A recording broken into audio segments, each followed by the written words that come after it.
لطيفة في اللغة هي المرأة الناعمة الرقيقة الرفيقة النادرة. لطيفة في الاصطلاح هي المقولة التي تشرح الصدر.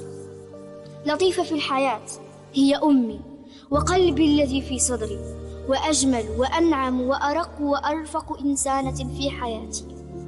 كل ابن يمكن أن يتحدث عن السلام والسكينة في وجه أمه، لكن أمي ليست ككل الأمهات، كانت كلها سلاما وسكينة. لا أزال أذكر رائحة خبز أمي، وأذكر حديثها معي في الصباحات الباكرة. كنت أستمتع بالحديث معها عن العلاجات الطبية بالأعشاب.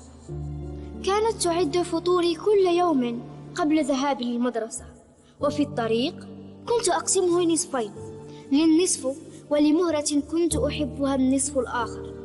كنت صغيرا وظننت أن خبز الطحين مع البيض مفيد للخير. لاحظت أمي أن فطوري كان يقسم على 2، فزادته لضعفين.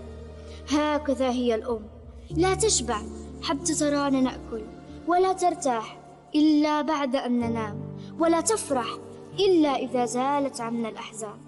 هناك مواقف كثيرة لا أنساها مع أمي.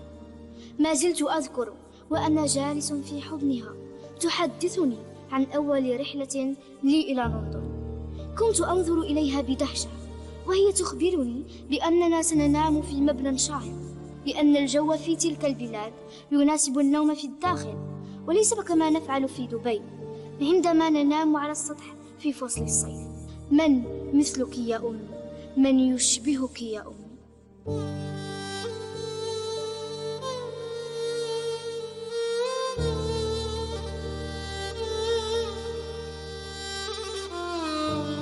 في مايو من العام 1983 فقدت أمي، فقدت حبيبة قلبي، فقدت نظر عيني، وفقد أبي شريكة حياته، فقد سنده وحبه وصديقته ورفيقته وحبيبته بعد أكثر من 40 عاما معه.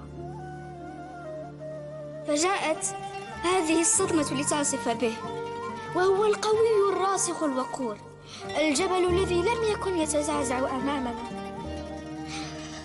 عصف به فقد لطيفة، فلم تعد حياته كما كانت. كنت خائفا جدا على والدي عند رحيلها أثناء تلك الصدمة التي تلقتها دبي وتلقاها شعب دبي الذين أحبوا بصدق أم دبي الشيخة لطيفة بنت حمدان. كانت أمي تعالج مريضهم وتداوي صغيرهم وتواسي فقيرهم وتسمع لنسائهم وتشاركهم أفراحهم وأتراحهم. كنت أراها عندما تشرف على إعداد الطعام تأبى إلا أن تشارك الجيران والأقارب والضيوف طعامنا. من مثل أمي؟ من مثل لطيفة؟ كان جنازتها مهيبة، أحضرها الآلاف وبكى فيها الآلاف على أمي أم دبي الشيخة لطيفة. نزلت معها في قبرها، كان أبي وأخي يتابعانني من فوق القبر. سجيتها في مثواها الأخير ودموعي لا تتوقف. ثم خرجت من القبر. عند خروجي سقطت ساعتي بجانبها، لم أستطع الكلام.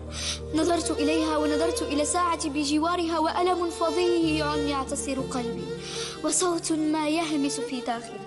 شيء مني معها. من مثل أمي؟ من مثل لطيفة؟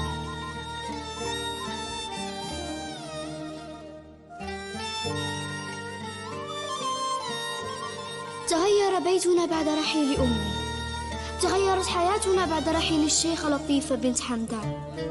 عندما يرحلون ينطفئ شيء ما في حياتنا وفي بيوتنا. عندما يرحلون تتغير ملامح الطرقات والبيوتات والوجوه، حتى الطعام يتغير طعمه. عندما يرحلون يرحل شيء منا معهم، وتبقى ذكراهم